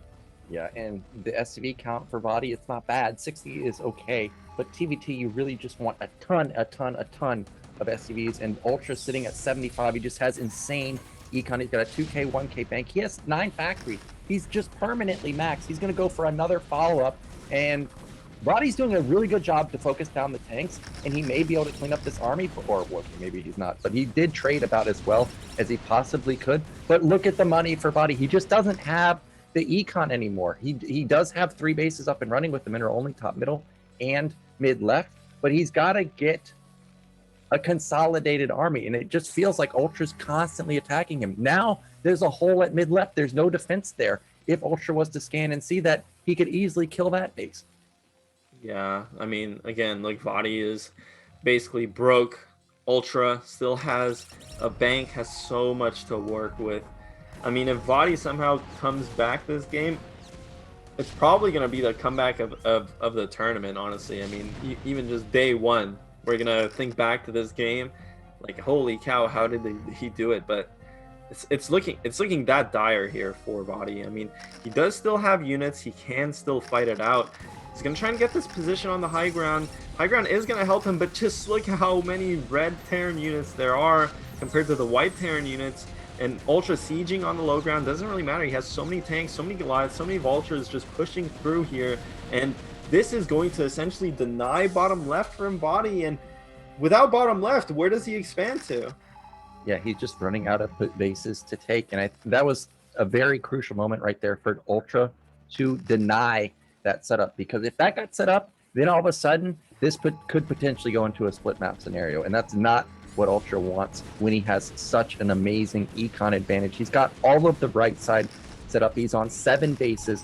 Now he's got tanks at the left side. So vOddy can't take any of these bases. The only base he could potentially take maybe is the mineral only, but even that can get sieged from the high ground. So instead, vOddy, I don't know what he can do. It looks like he's trying to set up contain himself, but he can't push anywhere. There's just too much too much units for Ultra everywhere. Yeah, I mean, here's a really nice opportunity for vOddy. If Ultra had pushed into those tanks, it wouldn't have been the best trade, but Ultra wisely does not force the issue. He can just run around the map, scan. I mean, when you have this many command centers, you basically have permanent map hacks. You can find the weakness and kind of just push through it. And it looks like Ultra did find a hole in vOddy's defenses here. Again, vOddy does have a couple tanks to the 12 o'clock. He does have a couple tanks bottom left trying to secure that, but no tanks left over at his mineral only. So it looks like Ultra is going to be able to deny this base once again. He is sieging up in range with the command center, clearing out vOddy's forces. vOddy's going to have to reposition a couple of his tanks, but this command center is going to go down. And when this command center goes down, vOddy suddenly is only on 2 base. Meanwhile, Ultra still mining off of his 80 SCV economy. He is going to have a bank for years and years to come. And yeah, I mean, it's only a matter of time now, I feel like, until vOddy comes to grip with this game. There's really almost nothing he can do, and yeah, he GG's out. Surprising result, Nyokin. He taps out, and Ultra's macro was just ridiculous. And as I said, in the Terra game, the SCV count was consistently just ridiculously high, and you can see what happens when you have such a high SCV count. And of course, when you get on 4 bases that fast, as you just have massive econ. He was almost permanently maxed after that big fight in the middle. I was very worried after the first fight because vOddy killed all those tanks that were not sieged. I was like, oh my gosh, like this is just going to be a contain that can never get busted. But then I guess Ultra just turned it on and he just busted through the top, busted through the left side, and there's just flat out too much stuff from Ultra. So congratulations to him. He's going to make it into the losers match. And unfortunately, somebody that I really liked in BSL10 he's just gone. 2 games just like that, he's out of there. Yeah, and here's the thing, like, really quick about that game, is that, because it really looked like vOddy was just kind of on top of everything, and suddenly he lost. And really, it comes down to that extra command center that Ultra had. I mean, he was mining off that 4th base the entire time, and vOddy never took his 4th base. And sometimes that doesn't translate directly into supply leads like that, like immediately, because really, off of 3 base, Terran you can't really scale your production much more than 3 base, right? Like once you're on 3 base, you can afford kind of the maximum amount of factories that you would build in a game for the most part. Like you don't add a ton more factories once you're on 4 base. But that 4th base allows you to kind of bank up more minerals so that you can start taking your 5th, 6th, and 7th bases. Whereas the Terran that's on 3 bases, they're still kind of committed all the resources into making units. And so as the game prolongs, mineral patches mine out, and the 3-basing player just kind of runs out of steam. And that's exactly what happened that game, whereas Ultra could just expand and keep making units. And even though vOddy was playing really well, he just couldn't keep up with the late game grind. So really sick result there, actually. Ultra, I thought I really didn't think he would be favored against vOddy, but he does pull out a sick macro win there. So that's going to be really, really good for his confidence, and he's going to need it. Yeah, so Ultra definitely looked really good in the TVT. Now he's going to be going up against BoA in a TVP. And I was reading chat the entire time, and people were saying that Ultra's best matchup was TVT. So that makes me not so surprised about the victory versus vOddy. But now that he's going into a TVP, I'm not too sure how this is going to go, because we already saw BoA in the game in 3 minutes versus vOddy. He got kind of picked apart versus Terra, but we were talking about that. That was kind of a whiff of storms. And Ultra's TVP, I haven't seen it in a long time. I thought that it was like a 6-fact timing, but I'm not too sure. But I do remember that he was very aggressive, and we've been talking about when BoA's not in control of the game, he kind of falls apart. So maybe Ultra can take out BoA, but I'm still leaning a bit in favor of BoA. Yeah, I feel like we saw a sick game from Ultra last BSL, and I think it was a TVP. Let me just look that up really quick. Ultra was in Bonneth's group, and it looked. I remember it seemed like he almost had a sick game going versus Bonneth. And I don't quite remember how that game was, but I remember having a good impression about it, even though obviously ultimately he lost to Bonneth. So Ultra, I think he might be very dangerous in this situation. And we saw BoA can be a bit shaky in a tournament setting in this matchup. So we'll have to see if he can kind of keep it together, because he is without a doubt the favorite here. But Ultra, I mean, just took out vOddy. He's on a high. BoA just out of a loss, basically. Anything could happen here. Yeah, and now I think the final game, I can't remember. It is going to be Polypoid, right? Yes, Polypoid as our final map. This is going to decide who our second place finisher is out of Group B and moving on to the round of 16. So let's see who it's going to be. Is it Ultra or is it BoA?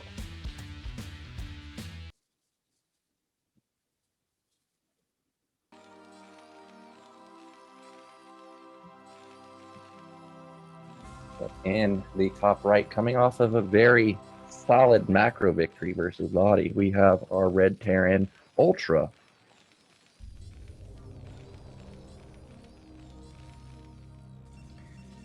And in the bottom left, in the orange, it is BoA. Polypoid. Yeah, go ahead. Polypoid, so I don't think we're going to see a 7-8 gate versus Ultra on this map, but you know, recently on the ladder, I've been facing proxy gates more often, so I guess that means some pro out there has started doing it. But there's the pylon, so not going to have to worry about it. Yeah, and there are some kind of cheeky spots you can proxy in the middle of the map on Polypoid, but yeah, BoA not going to go for it. Ultra does build a depot at his ramp. I wonder if he's going to go for a wall. You know, that would be interesting. But, all right. What do you expect here from Ultra? I mean, does he play a straight up? He has been playing solid macro games, you know, even versus Terror. He was really quick to go up the 3-base. Versus vOddy, like we saw, he really is playing kind of these economic games. So do you think we're just going to see a macro game from him? I think for sure you're going to see macro for him. I don't think he's like a 1-base player, but I do think he's a 2-base player, like a 5-fact, 6-fact. Okay. Now, you were talking about is he going to wall? I thought the Rax was going to be right next to the depot, but instead this is going to be a full wall, or at least it's setting up to be a full wall. And already, I'm not happy. And you know why? Because I've watched enough Artosis games to know that means this is most likely a 2-fact or like an FD. Yeah. And if you're doing either of those builds, first off, if you're doing that versus Protoss, that's a mistake. But now it's cross spawn. Yeah. Like, and look at the positioning. Like, he's going to have to go uphill through the third base, or he's going to have to hook around. Either way, if he goes uphill, I mean, it's going to be a disaster. So already, I'm not liking Ultra's chances because I think he's going to continue mining gas. But he's pulled off, so I guess I'm wrong. I guess I'm wrong. Completely off. Damn, yeah, so just going for that wall. I mean, some players are like, I mean, Nayakan, you're one of those Terrans that walls. Ew. Yeah, I do wall on Eclipse. I mean, it's not good, but there's so many people that proxy, and then they use all their minerals. I can get up the deep one time. It's like, oh, look, you tried to proxy me, but I walled, so I guess that's just GG for you. But I see that this Rax is still blinking, so this looks like an FD, and this is going to be FD versus cross spawn, and I don't see this ever working. Yeah, we'll have to see. I mean, he is making more Marines.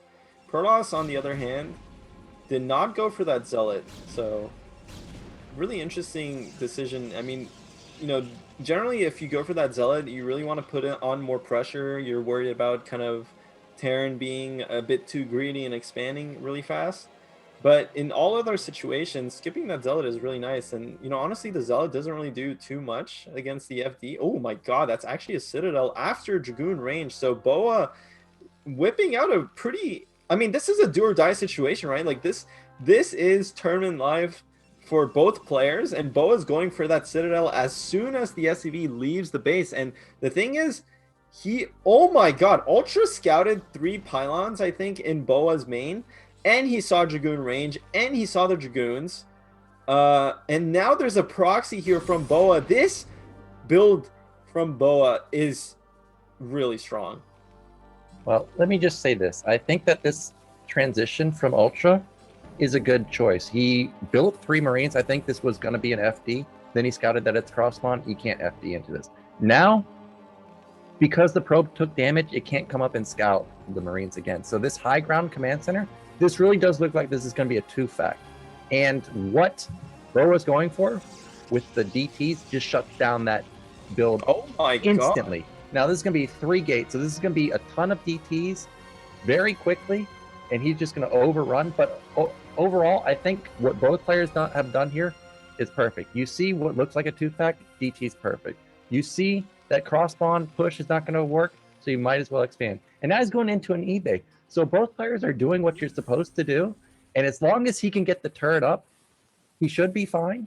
But because there's 3 gates, he may just bulldog onto the turret, and then because there's no scan, Ultra might still end up dying.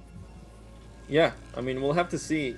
But he does have an eBay, and he does have siege mode, and he does have a lot of Marines. So if he just walks down here, puts down a bunker instantly, as he should, plus a turret, he has everything I mean, even with this wall, the worst case, Terror just lifts his command center, and he should be able to hold on. Oh. Only now building the turret. Oh my god, this is going to be so close. And the Rax is going to float down here, so if the DTs are out... Okay, Ultra knows what's up. The DT Oh no, you can't go up here. That's a mistake! Just dies! Okay, where's that sec? Oh no, what? It's out of range! Oh my god, dude! My green screen fell because I'm... Oh my god. Nayakan's losing his mind. His apartment is collapsing. The DTs inside of Ultra's base, it did do so much more damage than it should have. It killed 2 SCVs, already 1 tank. Now it's working on the gas, and it's out of range of this second. Oh my god, and more goons coming in at the natural. I don't even know what is going on. BoA is actually just pushing through with the DT goon attack. You don't see this every day. Completely slaughtering that 1 tank. Now only 2 tanks here from Ultra, and he's just going for it. BoA does not care, does back off. Oh my god, those DTs are so low. Does kill another tank, and honestly, this is looking really bad for Ultra. I don't know what happened. I can't believe that DT just sidestepped the range of the turret there. And yeah, I thought that once the DT ran in, the turret was going to get up at the nat, because I didn't see the second DT, and then Ultra was actually going to hold. But now, it looks like Ultra's Ultra dead. And as he says that, does get up to try and fix his green screen again, because it's just total chaos. in this game, in real life. This is what happens, guys, in the Bombastic Starleague. People start getting bombastic out of their worlds. I don't know, whatever. But Terra is gonna stabilize actually, and you know, after all is said and done, this is manageable for Terran, but it's not the kind of position you want to be in, because now basically, so here's the thing with a lot of Protoss early game builds is that, you know, if they don't kill the Terran, the one thing they do is that they limit a lot of Terran scouting options and a lot of timings that the Terran usually relies on to know where they're at in the game. But usually that's offset by Protoss essentially being behind in economy, right? Like, because obviously the Protoss is delaying their Nexus and trying to put on that early aggression. But in this situation, Protoss, not only is he essentially blinding the Terran, like Ultra has to kind of play from just his game sense, but he's also ahead in the economy. So basically everything's going well for Protoss. So definitely in a massive lead, and as this command center continues to not land here, he's gaining even more of an economic advantage, and you can see obviously reflected in the worker count. And now Ultra trying to push out with a couple of vultures. They do get picked off by the dragoons, but yeah, shuttle already out with the support bay. The Reaver's out. Oh my god, this is looking not so ideal for Terran. Yeah, Terran is in big time trouble. If I was Protoss in this position and I have DTs and Terran has built 500 turrets, doesn't have scan, you already know what I'm doing. Third base is hidden. Stargates are going up. He can't attack me. It's going to be carrier DT, man. But instead, at least this guy's honorable, right? At least he's going for Reaver. So he's going to try and put some pressure onto Ultra some more. And look at the worker count. I mean, that's the whole story here, is that even if Ultra had, you know, not taken or lost that many units, if he had an even worker count, maybe he could come back. But being down 15 workers, oh, you can't lose your shuttle like that. At least it unloads, I guess. The Reaver unloads and it, oh my god, it just goes down, doesn't even hit anything. So Ultra is gonna get some counterplay here. He is gonna kill a couple of his dragoons. I mean, the shuttle was huge, and can he make something work? I mean, it was a bit suspect there. The one thing I will say is that BoA, with going for those DTs, like, he knew that he forced a bunch of turrets both in Terran's main and in Terran's natural. So having his follow-up be the Reaver play kind of doesn't mesh well with what he was going with earlier. Like, if he just kind of sat on these two bases and went straight for an Arbiter or something, I feel like that would make more sense. Or like you said, now you can take a third base. The Reaver, though, this is the kind of thing that can get Terran back into the game. That was a donation there. The thing is, it's not that big of a problem for Protoss because he's so massively ahead economically. Oh my god, okay, there it is. There's an Arbiter. There is the Arbiter. And I want to point out that this move out from Ultra is very smart. Whether he attacks or not, it's very good. Okay, well, personally, I don't think he should attack, but the move out in general is very smart because what does it do? Is it forces Protoss to build units, because that's what you want as Terran. Is you don't want them to just take bases off of like one goon, right? Because that's always a feel bad moment that they just got away with the third Nexus. So it forces them to actually build stuff when they don't want to. Now, this is a lot. Well, that's a lot of goons, and I was gonna say that's a lot of tank, but actually it's only 4, and half of them are on the low ground. But it looks like there's just enough that BoA is gonna at least wait a little bit, and maybe this Nexus gets denied. But I think it's just a little bit too skimpy of an army. 30-40 supply up for BoA. Of course, 12 of it is in workers, so this is still a 30 supply lead for him. Zealot Bomb on top of the tanks. The Reaver is just going to instantly kill these two tanks, and I think that this is just way too much for BoA. You can see that Ultra's trying to take a third base behind this, but any counterattack, he would just instantly die. Yeah, I mean, this is looking not so good. All of a sudden, Ultra kind of, you know, honestly, he could have played this game out after that blunder there from BoA, and you can see Ultra behind this is taking a base, it looks like. Yeah, he does have his third. I mean, this was salvageable, but he did just donate a bunch of units, you know, and now just not looking so great. The Arbiter is out. BoA does have 3 bases, and he has a bunch of units. But, you know, it is 3 base versus 3 base. There's still hope for Terran. Yeah, but if there's an engagement like we saw in the Terror game on Sylphid, where he did manage to hold his 3rd base, there is a shot for Ultra to come back. But we saw the follow-up from BoA. Like, he went up to 6 bases. Really, the botch was the Storm, not blanketing those tanks. But look at the worker count. It was 12 a minute ago. Now it's only a 5 worker difference. So if Ultra is able to take an engagement where, let's say, somehow Stasis doesn't hit a ton of tanks and then the fight goes in his favor, there's a real chance that this game could stabilize. But what I am noticing is that +1 upgrade. It's just now started when you really want to have at least +2 done, or I guess since this game's very weird, +2 starting. So Ultra is still in big time trouble. He's not going to have the big powerful upgrade power spikes anytime soon.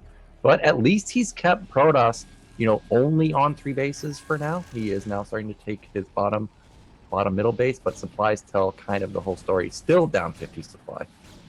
Yeah, and honestly, Terran doesn't really function very well in these situations because, you know, kind of in these later stages of the game, I mean, these vultures are actually doing a lot of damage. They're going to kill a lot of probes, and this is exactly what we keep talking about, where BoA can get picked apart by a lot of harassment, but does deal with this other group of vultures pretty well.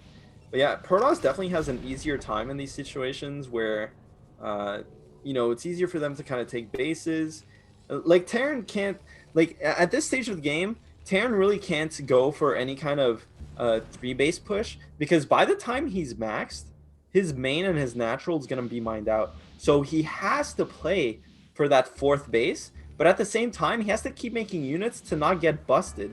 So it's just such a hard spot to be in as Ultra. He needs to be thinking about taking that extra base, but I feel like the only way he can win really is if BoA botches this attack. The coming in, he does have a stasis.